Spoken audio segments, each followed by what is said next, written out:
Hey all, welcome back. Welcome back. So please bear with me as I've got a kitty who's very, very unhappy and upset. She's just had surgery and she is locked in my office. And as I started this show, I realized that there was no way in hell that she was going to allow me to do this show outside her door without paying her any attention, without lots and lots of kitty talk.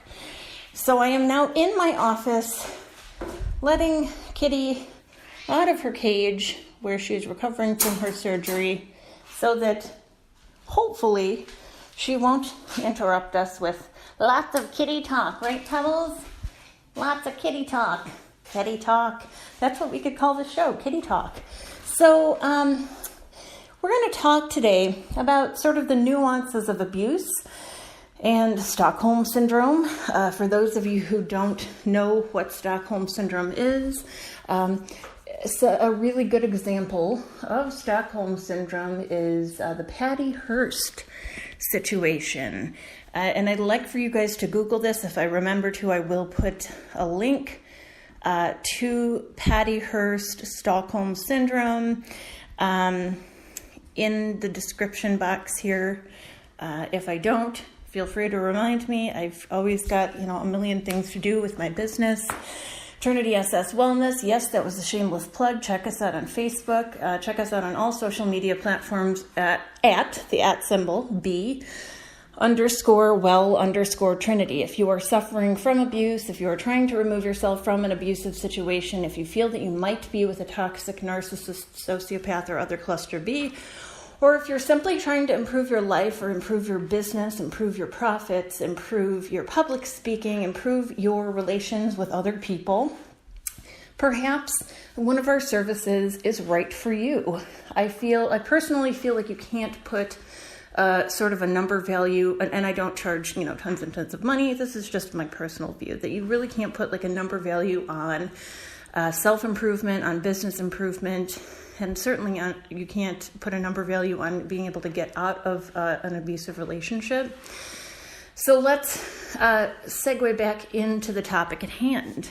So Stockholm Syndrome, and I'm certainly not suggesting that every single person in an abusive situation is experiencing Stockholm Syndrome, but let's talk a little bit about Stockholm Syndrome. I want to say about 44-ish years ago, the phrase Stockholm Syndrome sort of came into existence in the popular culture, in popular culture mindset.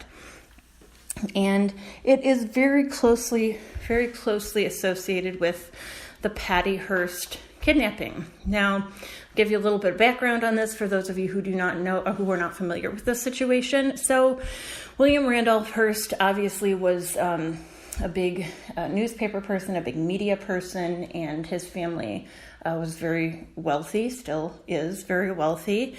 Patty Hearst, who was an heiress to the Hearst fortune, was kidnapped by some sort of a militant group in like 1974, I want to say. She, at the time of her kidnapping, as time wore on, she began to sort of empathize or even maybe sympathize with her kidnappers. And she actually took part in the robberies that they were performing. Now, of course, it was very tough for authorities to suss out, is she a perpetrator or victim here? And I would submit that she's a victim. I would submit that she's a victim and that her mind simply did what it could to salvage things and to keep her sanity about her and to just sort of keep her sense of self about her. And, the defense mechanisms of the mind work in a very brilliant but very sort of not well understood way. And I believe that her mind just sort of took a vacation from reality. And that is what happens when we need to protect ourselves. She just decided am I going to be, and she said to herself, I'm sure, am I going to be a victim or am I going to kind of take charge of this situation? And I think she took charge in what way she could. I'm not saying that her actions were, good or appropriate. I'm just saying that she probably took charge in what way she felt she could at the time. And it was very, like I said, very difficult for the authorities to suss out whether she was a victim or a perpetrator, because at that time, as I mentioned, the term Stockholm Syndrome was not really a part of our social consciousness. It was not sort of a part of that collective social consciousness. So it was very difficult for people to empathize with her, understand what she was going through, why she chose to do this. At the time that she was caught, and she did actually, I believe she was sentenced to some time in prison, actually. And I believe her lawyer, whose name escapes me right now, her lawyer claimed that she was suffering from Stockholm Syndrome. And I believe that term had been sort of coined sometime in the recent past at that time. And basically her lawyer explained that she had sort of an irrational empathy for the people who kidnapped her. She had this irrational empathy for the people who kidnapped her, and this irrational sort of sympathization with these folks who kidnapped her and who forced her to do these things. And she, like I said, in her mind, she probably said, okay, am I going to be a victim or am I going to just play an active role in this? And she did what she had to do to remain sane and relatively safe. And she probably convinced herself of whatever she felt she had to convince herself of to remain safe and to remain sane and to remain sort of in control with her sense of self. And I'm sure that this is a decision that nobody would ever want to be forced to make. It's a horrific situation. And, I don't know where things stand with her right now. I really don't. I don't know where she's at right now. I don't know if she ever totally recovered from this. But this is what happens when we are abused, when we are held captive, if you will, against our own will. This is a defense mechanism that comes into play. Now, many of us, from our relatively safe situations, from our relatively safe vantage points, understand that things are very nuanced. Some of us don't. And some of us sit in our safe lives and in our safe little homes where we're not being abused and we're not being neglected and we're not being treated to horrific things. And we sit in judgment of folks like these. Well, why didn't she leave? Why didn't he leave? They could have gotten up and walked out the door at any time. But I want to ask you something. I'm going to challenge you to consider something. Is that really true in an abusive relationship? Could somebody get up and walk out the door at any time? I mean, if this person has any control over your finances, no, you can't. If this person has control, let's say, over your medical care, no, absolutely you can't. If they have control over your children, no, you can't. It's not that simple. And unfortunately, on top of that sort of physical reality, many of us, our mentality has changed over the years. When we experience abuse, our mentality changes. And, we come to think of our abuser as somebody that we have to protect and defend. And I think that we do that because, and the kitty's jumping, she should not be jumping, and she just jumped right up through my hands. I think wrangling cats was a phrase that was coined for a very good reason. I hope you're going to stay there, Pebbles. So anyhow, I think that in our minds, we have to almost protect that vulnerable part of ourself, that part of ourself that's been assaulted, that's been abused, that's been under attack, if you will. Whether the abuse we're experiencing is physical, mental, emotional, or spiritual, we have to protect that part of ourselves. And we associate that part of ourselves with our abuser for good reason. And so, logically, our minds go to that place of wanting to protect our abuser. So it's not as cut and dried as many would like to think it is. It's simply not that cut and dried. It's human psychology at its finest and also at its worst. Stockholm Syndrome is something, like I mentioned before, that happens so that we can protect our own minds, so that we can protect our lives, so that we can protect our loved ones. And although it may not make sense to those who haven't been through that, as my friend Claire calls it, capital T trauma, it may not make sense to folks like that, but to those who have been through that capital T trauma, it makes a great deal of sense. It makes a great deal of sense. And, I feel like if you're in that place as a human being, there is something that is severely wrong in your life that you do have to protect yourself from. And your mind is doing its best to do that at that time.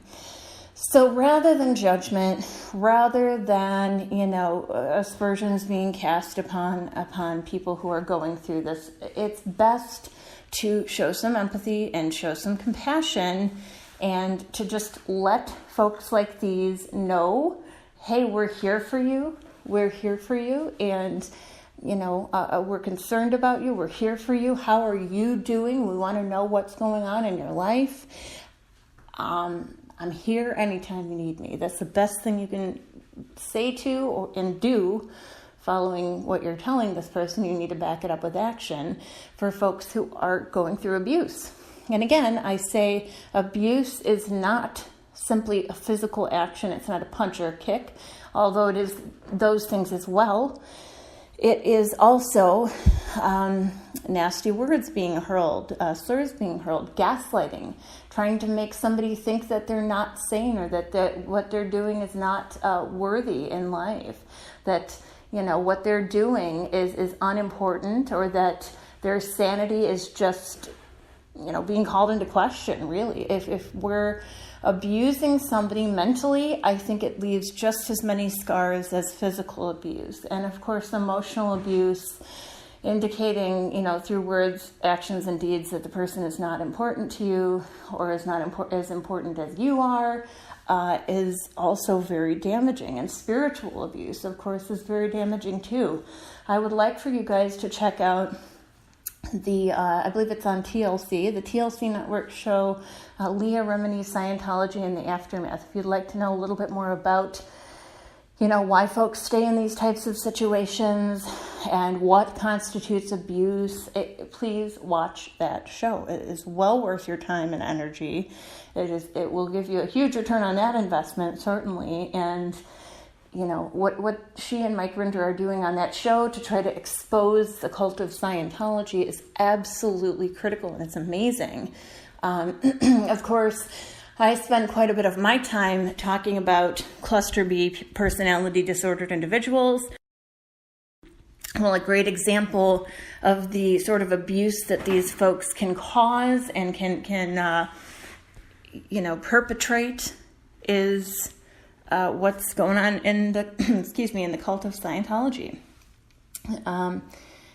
It is absolutely horrific. The level of emotional, spiritual, mental, and even physical abuse that goes on there is just horrifying. And to look at a situation like that and lend a critical eye, turn a critical eye toward that situation and say, okay, why are these people staying in this situation, is a worthy use of your time, because you will come out with the view, I think if you're an empathetic person at all, that It is not the fault of the victims. It is not the fault of the people who are staying in this cult. It is not the fault of the abused. It's the perpetrators.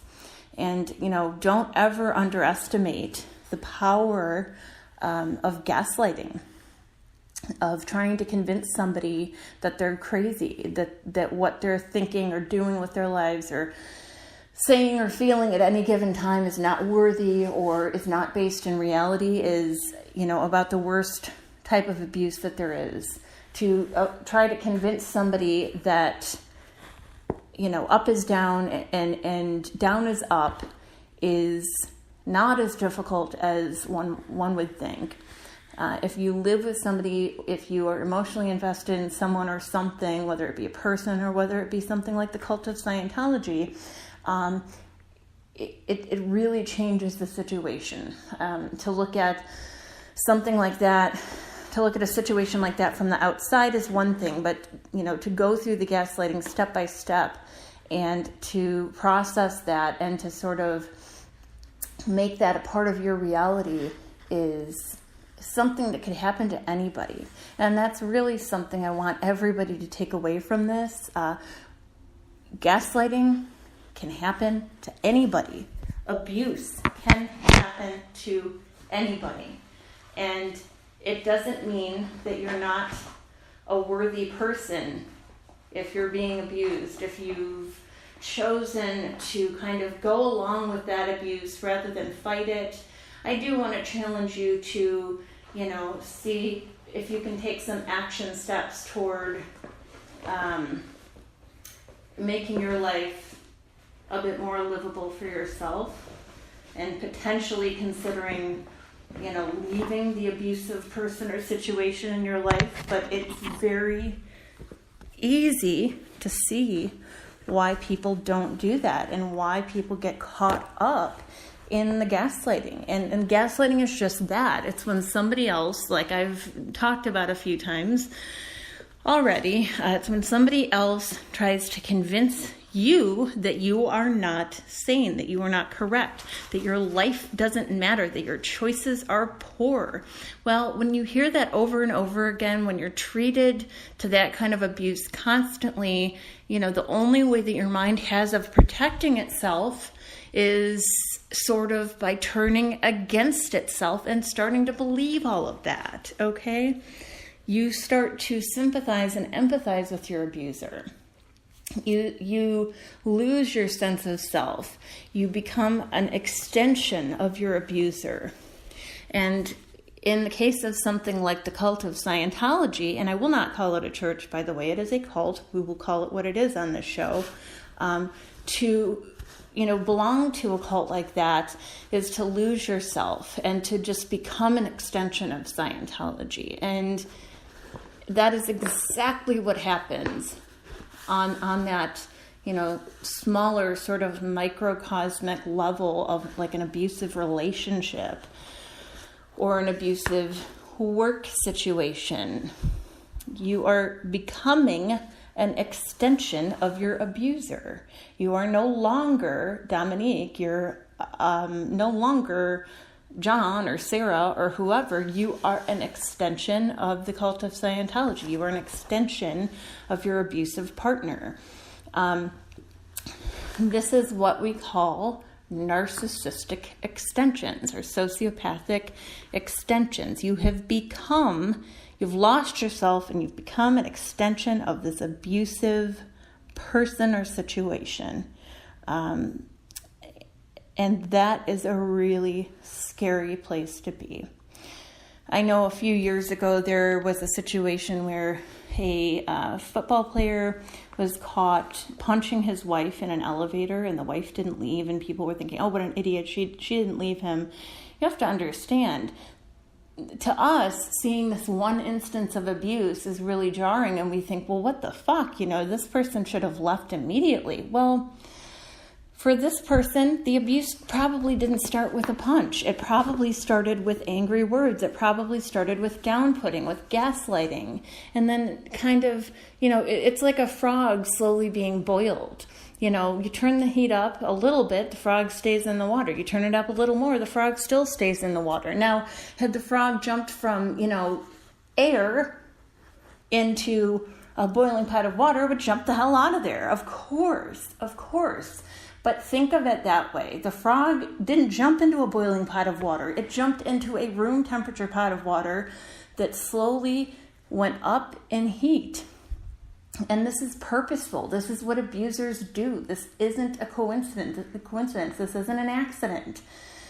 This is what abusers do. This is what abusive people and abusive organizations do. They turn up the heat little by little until you're in a boiling pot of water and you don't know that the water is boiling. Okay, so this is why people don't leave. Looking at that one punch, for those of us who aren't in this relationship with this football player, it's really jarring. It's really upsetting. But, this woman is in a boiling pot of water that's been turned up and turned up and turned up without her realizing that it's now boiling. Okay, so we really need to understand this. This is so important. For those of us who victim blame and shame and say, well, why don't they leave? Look, it's our responsibility to help them. It's our responsibility to assist them in leaving. And, I really like that Leah and Mike are doing this on their show. And I think a lot of people are out here doing this. There are a lot of coaches and counselors and therapists and what have you who are out there trying to make a difference and trying to reach out to these people and find that one, initial moment of common ground where we can then start sort of pulling them toward us and saying, okay, so we can agree on this. Can we agree on this? And keep moving that bar away from the abuse and into healthy territory. So if you are going to sit there and victim blame, hey, best of luck to you. I don't know how that's helping anything, but if that's what you need to do to feel superior in your life, all right, you know what? That's where you're at. Okay. Are you making a difference?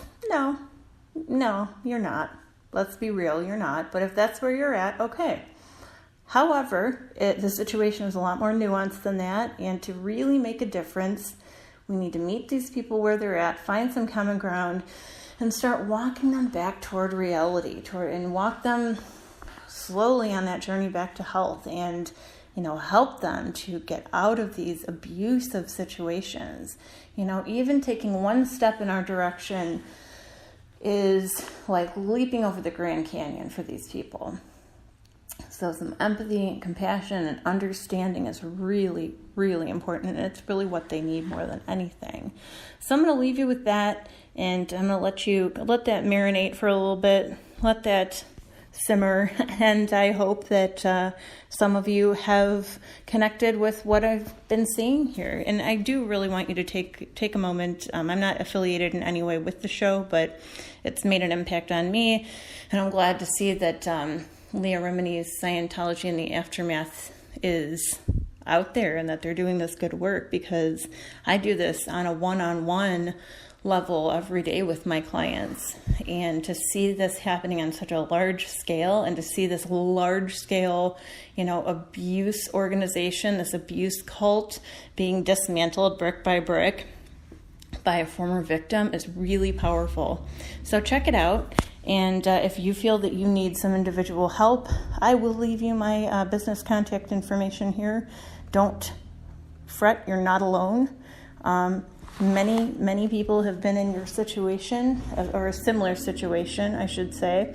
And I've got your back, and so do so many other people. There are so many professionals out there, too, who would be happy to have your back and would be happy to help you through and guide you through your situation. Nobody will ever force you to do anything you don't want. You want to stay in that relationship, we'll be there with you, okay? But nobody will ever force you to. Nobody professional, nobody with integrity, nobody with ethics will ever force you to do something you're not ready to do. So don't feel that taking that first step toward getting help means that you're going to be dragged out kicking and screaming. It doesn't, okay? But I do suggest that anybody who feels they may be in a situation like this start by getting help, not from another person connected to the abuse or the abuser, but from an outside professional. Seek a counselor and a coach, and I would also suggest seeking a psychiatrist, okay, and see if you may need to get your mental clarity back. You may need to, your chemical balances in your brain may be out of whack. You may actually find that you find some clarity once you've gotten that part of things taken care of. And again, nobody will ever force you to do something you don't want to do. Certainly no ethical professional would ever do that. And you have the choice of who you go to. Okay, that's your life, that's your choice. But we're here with you, and we've got your back, and you are strong, and you are not alone. Hang in there.